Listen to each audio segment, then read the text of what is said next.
Cancer থেকে বাঁচতে হাদিসে বর্ণিত দুটো খাবার আজ থেকে শুরু করুন, ক্যান্সার থেকে হেফাজত হবে, অনেক কঠিন রোগ থেকে আল্লাহ হেফাজত করবেন। কথা কি বুঝতে পেরেছেন? দেখুন, বিশ্বনবীর হাদিস একটাও মিথ্যা না, প্রমাণিত হাদিস। এখানেই শেষ নয়, বিশ্বনবীর হাদিসের উপর গবেষণা করে অনেক বড় বড় সায়েন্টিস্টরা কিন্তু ইসলাম ধর্ম গ্রহণ করেছেন। যেমন ফ্রান্সের একদল সায়েন্টিস্ট, তারা দেখলো যে বড়ই পাতা দিয়ে কেন মানুষদেরকে, অর্থাৎ মুসলমানদেরকে কেন গোসল করানো হয়। তারা গবেষণা করলো তারা কিভাবে করে। বড়ই পাতা গরম পানির মধ্যে ছেড়ে দিয়ে ফুটিয়ে সেটা দিয়ে গোসল করায়। একইভাবে তারা চিন্তা করলো এটাতে একটা ভুল ধরা যায় কিনা দেখি, এত পাতা থাকতে বড়ই পাতা কেন।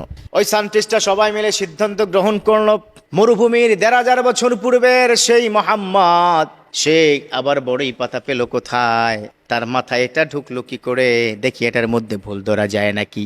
তারা সিদ্ধান্ত নিল বড়ই পাতার পানিটা তারা গ্রহণ করলো। গরম করার পর ওই বড়ই পাতাটা তাদের যে বড় হাই প্রোফাইলের ল্যাবরেটরি আছে সেখানে নিয়ে গেল।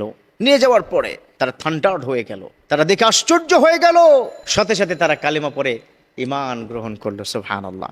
এখন অন্য ইহুদি সায়েন্টিস্টরা যখন বললেন যে কি ব্যাপার, তোমরা যে ঈমান গ্রহণ করলা, কেন গ্রহণ করলা, কি হয়েছে এমন, তখন তারা বললেন যে বড়ই পাতার মধ্যে ফুটানোর পরে দেখলাম যে সেই ১৫০০ বছর আগে মুহাম্মদ সাল্লাল্লাহু আলাইহি ওয়াসাল্লাম তিনি চমৎকার একটা মেসেজ দিয়ে গেছেন। তখন থেকে শুরু করে ১৫০০ বছর ধরে বড়ই পাতার গরম পানি দিয়ে গোসল করানো হয়। এর কারণটা হলো বড়ই পাতা যখন সিদ্ধ করেছে, সিদ্ধ করার পর দেখলো সেখান থেকে অ্যান্টিঅক্সিডেন্ট এবং অ্যান্টিভাইরাস সেখান থেকে তৈরি হয়েছে, মানুষের রোগ জীবাণু সবকিছু দূর হয়ে যায়। সুবহানাল্লাহ।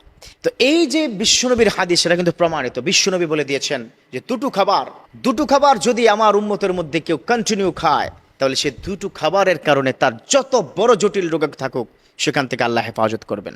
বিশ্বনবীর হাদিস সুনান ইবনে মাজার ৩৪৪৮ নম্বর হাদিসের মধ্যে আছে, বিশ্বনবী বলেন আস-সাউদাউ মিন কুল্লি দা ইল্লাল মাউত। সাউদা মানে হচ্ছে কালো জিরা, এক নম্বর হচ্ছে কালো জিরা। এই কালো জিরা যদি কন্টিনিউয়াসলি আপনি খাইতে পারেন, আপনার যদি রুটিনের মধ্যে করতে পারেন, আপনার ক্যান্সার তো পরের কথা, বিশ্বনবী কি বলে দিয়েছেন ইল্লাল মাউত, মৌত ছাড়া সকল রোগের ঔষধ, সব রোগের অনাগত যে রোগ আমরা জানি না সেটারও মহা ঔষধ আস-সাউদা, অর্থাৎ কালো জিরা। খান কিনা আপনারা? কালো জিরা খান? মাঝে মধ্যে খান তো ইনশাল্লাহ। এই কালো জিরার মধ্যে আল্লাহ পাক এত পরিমাণ অ্যান্টিবডিক তৈরি করে দিয়েছেন, এত পরিমাণ এটার মধ্যে এত পাওয়ার দিয়েছেন আল্লাহ পাক। সুবহানাল্লাহ। ২ নম্বর হচ্ছে মধু খান তো আপনারা?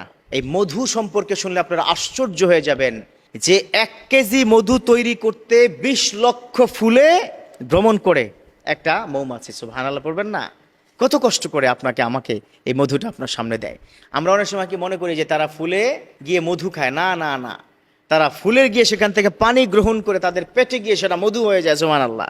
তো এই যে মৌমাছির মধুটা আমার বিশ্বনবীকে বলে দিয়েছেন, যারা দৈনিক কমপক্ষে ২ চামচ করে খাবে, আল্লাহ পাক অনেক রোগ থেকে তাকে হেফাজত করবে। খাবার নিয়মটা হচ্ছে আপনি কুসুম গরম পানির মধ্যে ২ চামচ একটু গুলিয়ে খাবেন সকালবেলা খালি পেটে, আর রাত্রিবেলা একটু খাবেন। তবে হ্যাঁ, যারা ডায়াবেটিসের রোগী তারা ২ বেলা খাবার দরকার নেই, ১ বেলা খেলেই হবে। তাহলে কয়টি বললাম?